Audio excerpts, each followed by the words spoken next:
This is a story. The little boy name is Sharice Curtis.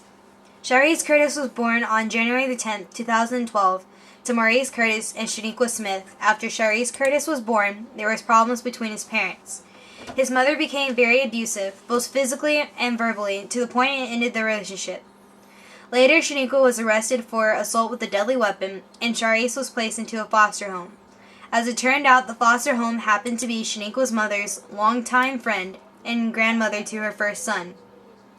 The stay only lasted for a short time, and the child was given to Shaniqua's first son's grandmother, who was raising her first son, who was taken away by CPS. The first son's grandmother couldn't handle Sharice, so CPS called Maurice to get his son. Maurice and CPS appointed my wife and myself and Maurice as supervisors over the child. Maurice has lived with my wife and I off and on for the past 10 years. My wife and I retired from the military and have raised 8 kids and currently have a 15-year-old. Sharice has been a joy to both his father, my wife, my daughter, and all of our family. As you can tell, he has thrived as a happy child. His mother has been incarcerated and is now on parole for 6 years.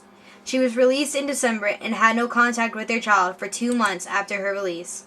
Currently, she's under the investigation for threat with a deadly weapon and vandalism to private property. At this point, the parole office hasn't done their duties and she still is running the streets. As you can see now, she lives with her girlfriend, who wears a teardrop, which is supposed to stand for murder, under her left eye.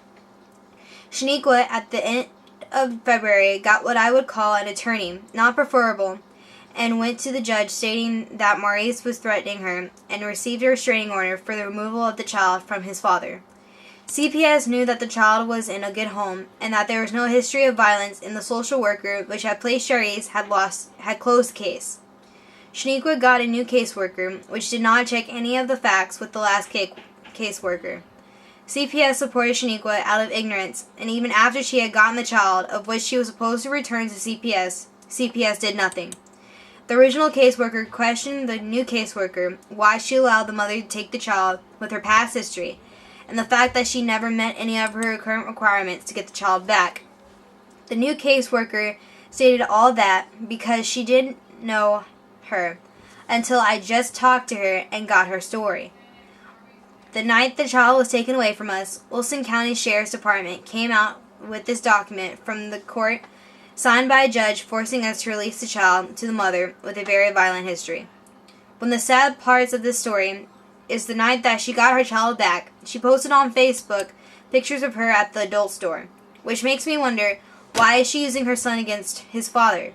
To this day, as far as we know, CPS does not know where this child is residing and refuses to talk to work with the father. As to oppose of what he has been a happy child, this is a contrast of how he is now, roaming around like a lost child with nobody to play with.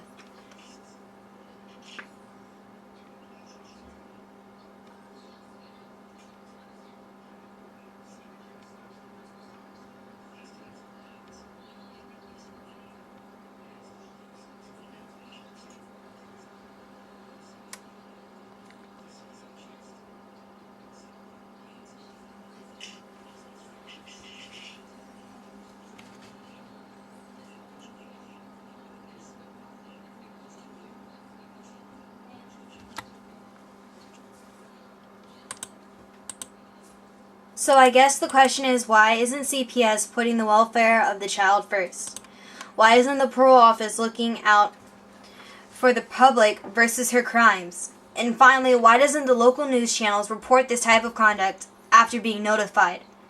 So it's like nobody cares about this little boy but us. Here I'm asking you to email one or all of these listed email sites to protect a 1-year-old child. Thank you very much, and God bless you.